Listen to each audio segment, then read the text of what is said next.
Les balados jeunesse, espace pour la vie.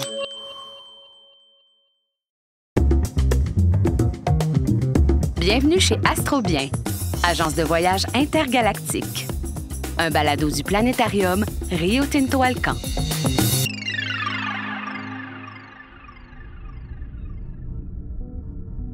Bonjour à tous, petits et grands. Que diriez-vous d'une croisière à travers l'espace et le temps pour danser avec le futur au rythme des collisions d'astéroïdes? Ça fait rêver, hein? Mais d'abord, il faut se rendre dans cette belle ville de Montréal, dans le petit bureau qui abrite l'agence de voyage Astrobien. Ce très mauvais jeu de mots est l'œuvre de Michel Vadeboncoeur, qui excelle en l'art de vendre des voyages dans l'espace à petit prix. Alors qu'il s'affaire à des tâches administratives, sa curiosité est piquée par une douce musique émanant de la rue. Michel, qui adore la musique, ne se doute pas que bientôt, une musicienne d'une toute autre sorte, DJ Alma Visionira, fera son apparition dans sa petite boutique. Allô? Comment ça va ce soir, Montréal? Ce soir? Ben là, il est 2 heures de l'après-midi, là. Mais ça va, oui. Et vous? J'ai rien entendu, Montréal! Est-ce que vous êtes motivé? Oui, ben, je pense que je suis une personne très motivée, mais je ne m'appelle pas Montréal. Moi, c'est Michel. Hey! J'ai rien entendu! Plus fort que ça! Je ne m'appelle pas Montréal, mais Michel! Comment puis-je vous aider? Ah, pas besoin de crier comme ça, là. Pardon pour mon entrée un peu en force, c'est une déformation professionnelle. Je travaille dans la musique. Dites, vous aimez ça, la musique électronique expérimentale? Tenez, c'est mon dernier son, signé DJ Alma Visionira. Ah, très intéressant. Disons que je suis pas la bonne personne pour cette musique-là. J'écoute surtout du Céline. Mais il y a forcément un public pour vous quelque part. Oui! Voilà, c'est pour ça que je suis venue vous voir. Je veux aller sur d'autres planètes pour trouver mon public. Parce que ça fait des années que je le cherche sur Terre et je l'ai jamais trouvé. J'imagine qu'il y a bien des extraterrestres quelque part qui vont danser sur ma musique. Ah, je dois vous prévenir tout de suite en ce qui concerne la vie extraterrestre. Il y a une clause dans le contrat qui décharge Astrobien de toute responsabilité si vous n'en trouvez pas. Mais ne vous inquiétez pas, je pense avoir une solution pour vous. Vous avez déjà entendu parler des trous noirs? Ce sont pas des gros trous dans l'espace dans lesquels on peut tomber? Pas tout à fait, non. En réalité, un trou noir n'est pas vraiment un trou, contrairement à ce que son nom indique. En fait, un trou noir, c'est un objet céleste très compact qui attire tout ce qui se trouve dans sa zone d'influence. Comme un monstre, en quelque sorte? Non, pas du tout. Plutôt comme un aspirateur. Si on reste loin de l'aspirateur, tout est correct. Mais si on s'en approche trop, paf! On se fait aspirer. Ah! C'est mieux qu'un monstre, ça? Moi, je suis désolée, mais me faire aspirer dans l'espace, c'est pas mon délire! Bye là! Non, attendez! De toute évidence, vous êtes une artiste incomprise. Vous êtes trop en avance sur votre temps. Oui, écoutez bien. D'après certaines études, les trous noirs permettraient en quelque sorte d'aller dans le futur.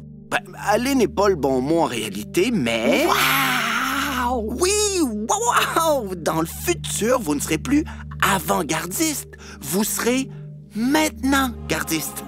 Les gens vont vous adorer. Là. Je vais vous expliquer. En fait, c'est très simple. J'adore!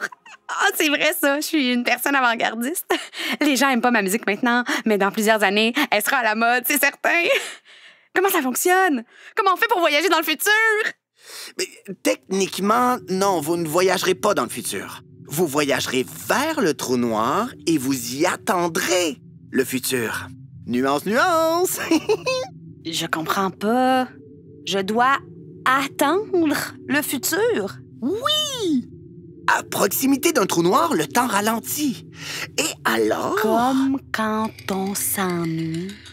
Oui, mais non. C'est pas tout à fait pareil. En fait, avec un bon vaisseau spatial, on pourrait s'approcher un peu d'un trou noir et y patienter pendant 1 an, par exemple. Le temps ralentira pour vous à proximité du trou noir. Mais ce qui se trouve loin continuera au même rythme. C'est-à-dire? Le temps ralentit près du trou noir, mais pas ailleurs dans l'univers, ni sur Terre. Donc, après 1 an, proche du trou noir, à distance sécuritaire évidemment, vous pourriez revenir sur Terre et il se serait peut-être écoulé 20, 100, voire 1000 ans. Là, vous pourrez rencontrer votre vrai public du futur. C'est génial, non? Mais je suis pas sûre de comprendre. Je croyais que le temps passait partout de la même manière, là, comme 1 minute, c'est 1 minute, 1 seconde, c'est 1 seconde. Eh bien non.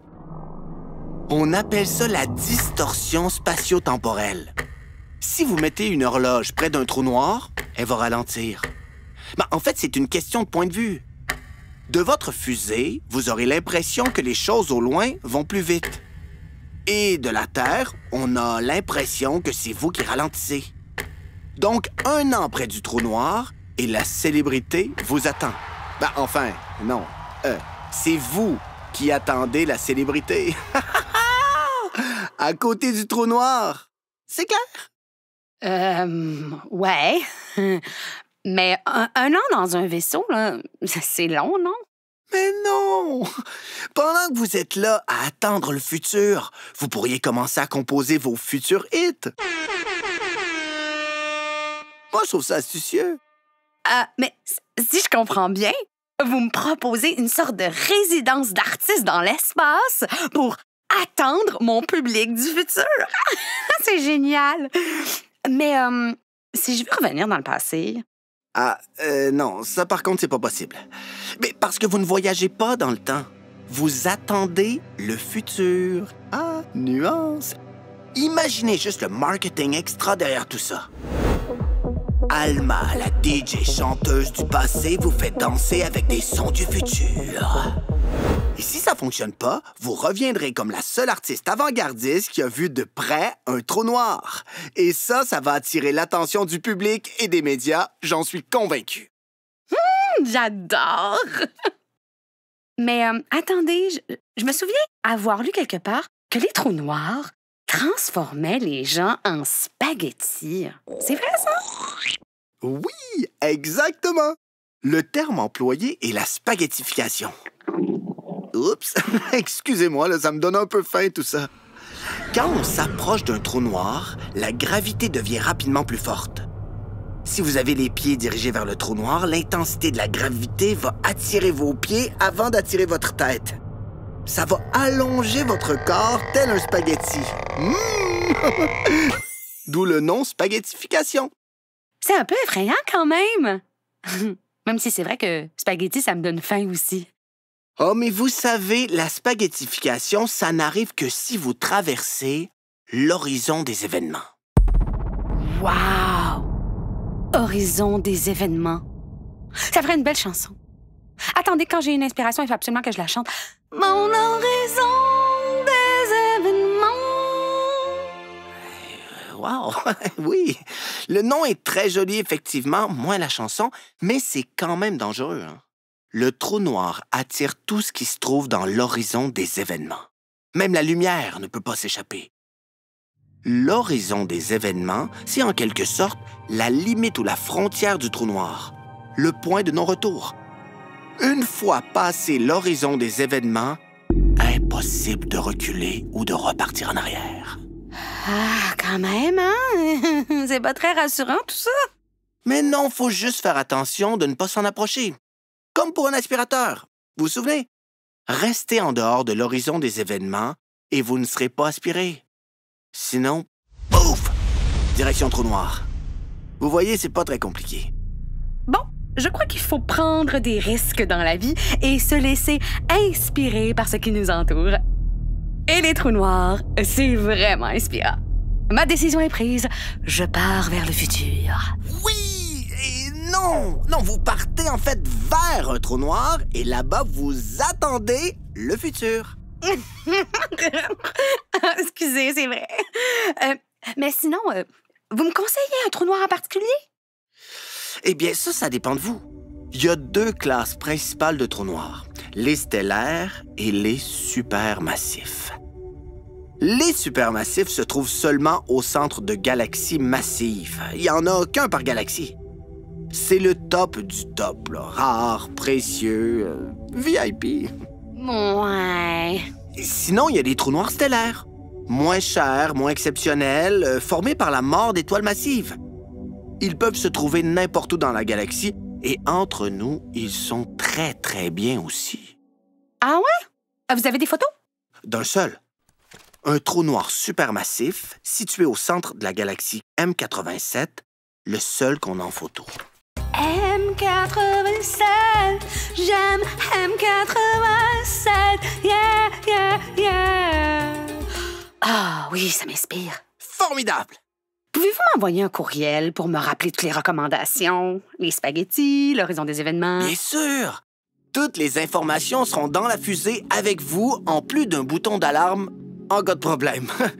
Une fois sur place, vous pourrez aussi vous servir des jets d'accrétion. Ils emportent la matière loin du trou noir. Donc, même si c'est pas le plus sécuritaire des moyens, ça fait une belle porte de sortie. Super! Rappelez-vous de rester à distance raisonnable du trou noir, hein, comme d'un aspirateur. Trop proche et pof! On se fait aspirer. À part ça, le temps va ralentir et vous pourrez faire de belles chansons pour les générations futures. Bon, j'ai faim et j'ai hâte d'embarquer. Il y a des collations dans la fusée? Ben, évidemment, mais ne faites pas de miettes, hein? Allez, dépêchons-nous parce que moi aussi j'ai faim. Débit ou crédit? Débit ou crédit, c'est la grande question pour attendre le futur. OK. Ah, j'adore cette inspiration. À moi le trou noir, je t'en parle, le futur tout près le trou noir. Ah, ah, ah. Allez-y, monsieur Valmoncoeur. Et moi, mon futur est un bon plat de spaghetti. Spaghetti! Spaghetti! Spaghetti! Spaghetti!